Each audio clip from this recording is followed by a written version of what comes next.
on vacation for 7+ weeks, a taxpayer-funded vacation, until they were forced to crawl back into town. We have a week of legislative session. Working for you. This is Fox 2 News at 5. We begin with breaking news from Redford Township, where police say a murder suspect is on the run. The search started just a couple hours ago after a traffic stop. Good evening, everybody. I'm Ruparaj. We're told 2 other people tied to the investigation are now in police custody. We have a lot to get to, so let's get live right now to Fox News' Jessica Dupnack. She's in Redford Township, working her sources and finding out the latest information. Jessica.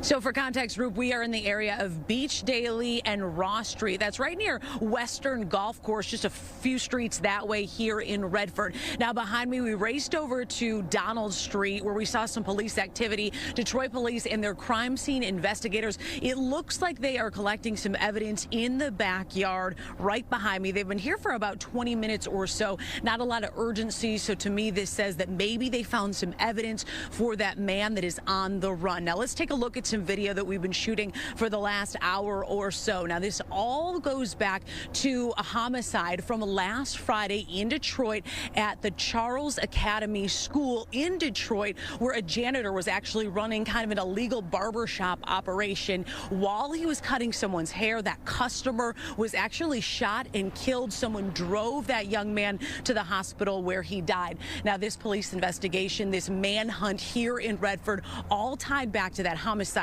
Now, we understand the Detroit Police fugitive team tried to move in on a vehicle, a white Buick, here in the area of Beach Daily and Ross a couple of hours ago. When they tried to pull that vehicle over, there was a short chase.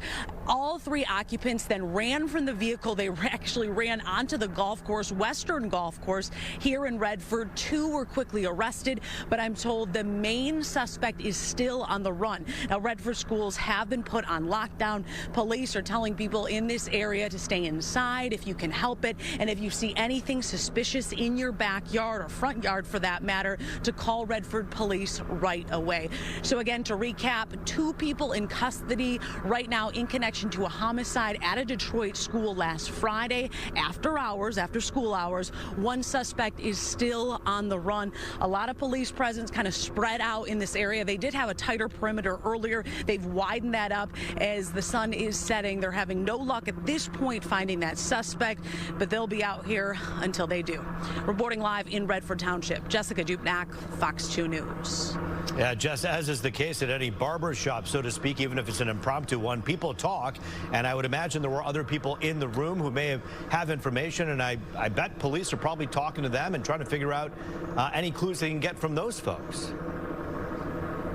Yeah, according to my police sources, it did sound like the customer that was shot and killed did in some way know the suspects. So even since last Friday, police did have a good idea who they were looking for. Unfortunately, though, when they went to move in, that third suspect, their main suspect, got away from them. All right, we know you'll continue to be on this. Jessica Dupnack for us live tonight. Thank you.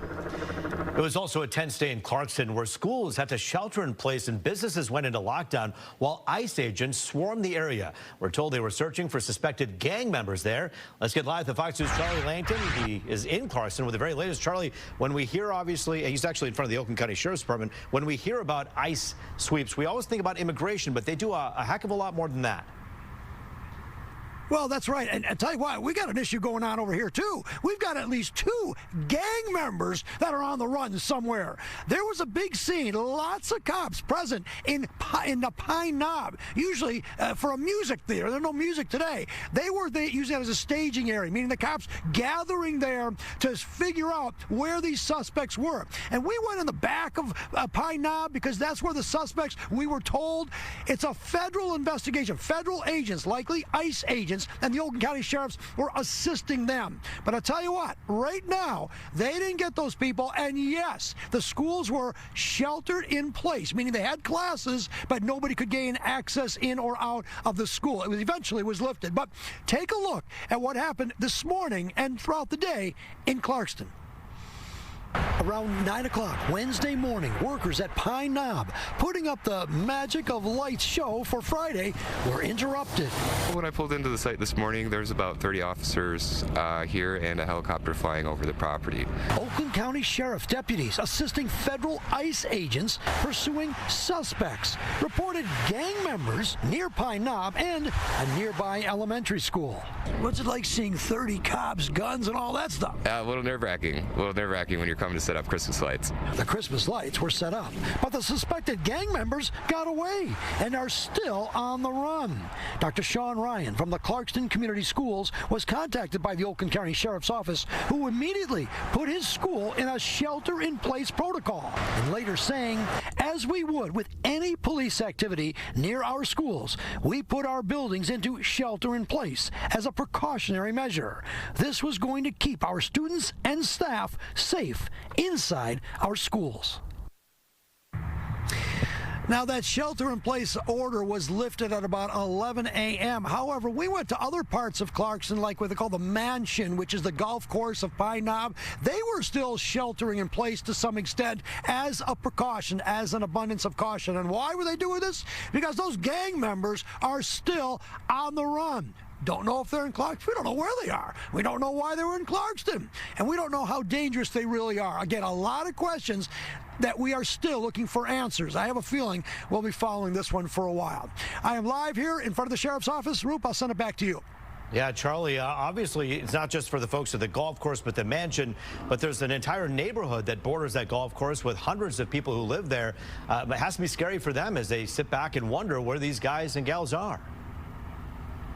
Well, that's the fact that, we'd like to, we can help a little more information about who these people are, how dangerous are they, do they have a lead?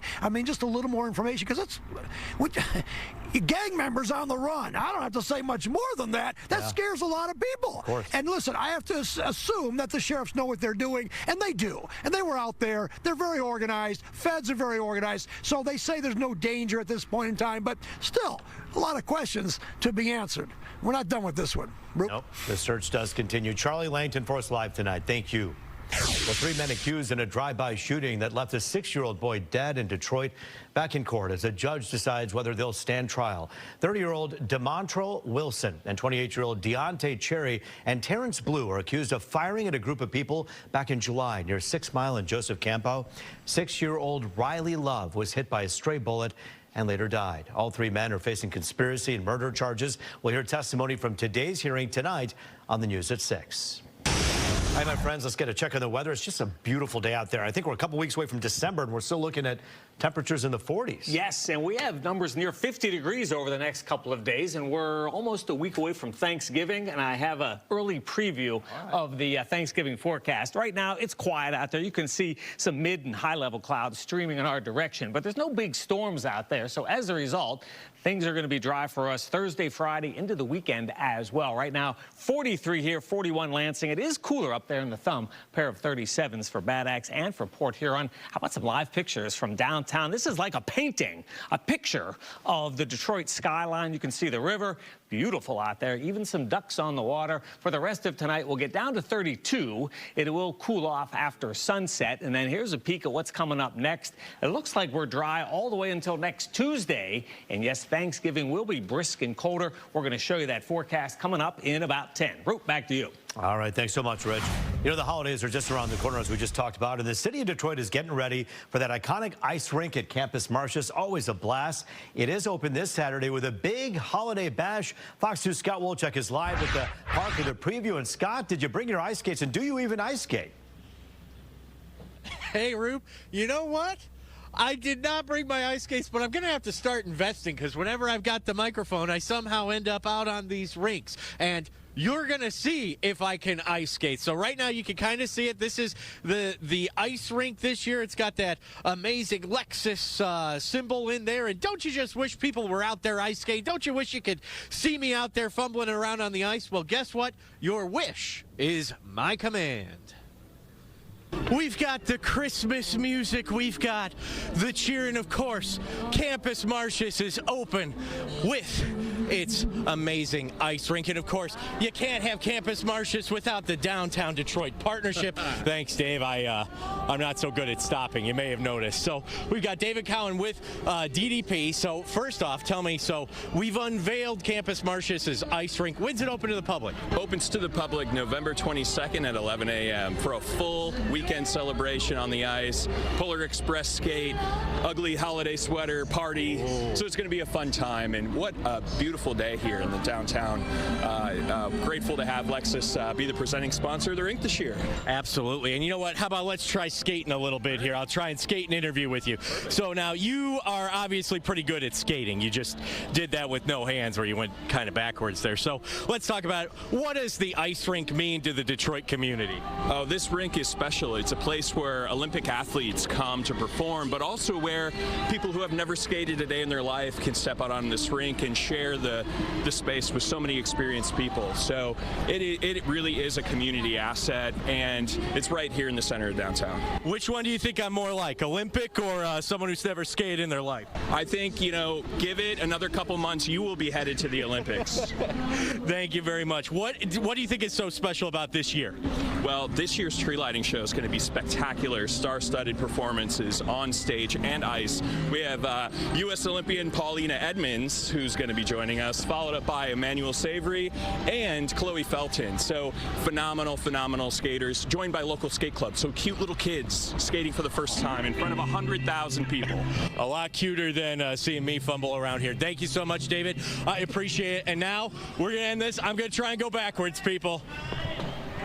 Oh, check it out. You didn't think I could do it. All right, this is about as good as you're going to get, people.